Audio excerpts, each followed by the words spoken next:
কি কিনেছি সেদিনকে আমি একটা ভিডিও দিয়েছিলাম, লরি করে পার্সেল এসছে। অনেকে কিন্তু জানতে চেয়েছো, আবার অনেকে ফোন করে জিজ্ঞাসা করেছো, কিন্তু আমি তাদেরকেও বলিনি, বলেছি ভিডিওতে দেখে নেবে। হ্যালো এভরিওয়ান, তো চলো আজকের এই ছোট্ট ভিডিওটা এখান থেকে শুরু করা যাক। এখন বাজে রাত 12:30, কিন্তু অনেকক্ষণ দাঁড়িয়ে থাকার পরে দেখলাম আমার কোনো কাজ নেই, তাহলে আমার ফালতু দাঁড়িয়ে থেকেও লাভ নেই, তাই আমি চলে গেলাম অন্য ঘরে শুতে। হঠাৎ করে ঘুম ভাঙতে ঘড়ির দিকে তাকিয়ে দেখি রাত 2টো, আর যেটার জন্য ওরা রাত 2টো পর্যন্ত জেগে কাজটা করেছে, এই যে এইটা হচ্ছে ফাইনাল লুক।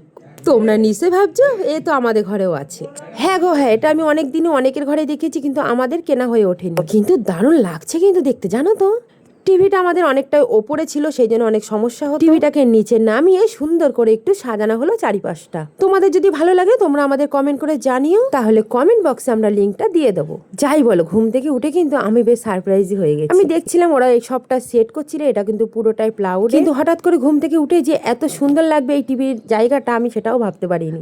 আমি কিন্তু মনে মনে বেশ খুশি হয়েছি, জানো তো। মানে একরকম ভাবে ছিল, এখন একটু সুন্দর লাগছে, বেশ ভালোই লাগছে। মানে সবকিছু একটু গুছিয়ে পরিপাটি করে রাখলে বেশ ভালোই লাগবে দেখতে। কিন্তু রাত 2টোর সময়ও বরমশার নাকি একটু কোনো জায়গায় মিসিং লাগছে। আমাদের টিভিটা একটু ওপরে ছিল, সেটা হয়তো তোমরা খেয়াল করেছো নাকি আমি জানি না, তাই সেই জায়গাটা কিন্তু একটু দাগ রয়ে গেছে, রংটা উঠে গেছে। তাই সেটাকে যতক্ষণ না ঠিকঠাক করা হচ্ছে বরমশাই ভালোই লাগছে না। এই যে দেখো এবার কেমন লাগছে বলো তো। তো সেদিন আমি এত ভারী আনতে পারছিলাম না, এটাই ছিল সেই পার্সেলটার মধ্যে। তো তোমাদের কেমন লাগলো অবশ্যই কিন্তু জানাবে কমেন্ট। তো চলো দেখা হচ্ছে আবার পরের ব্লগে।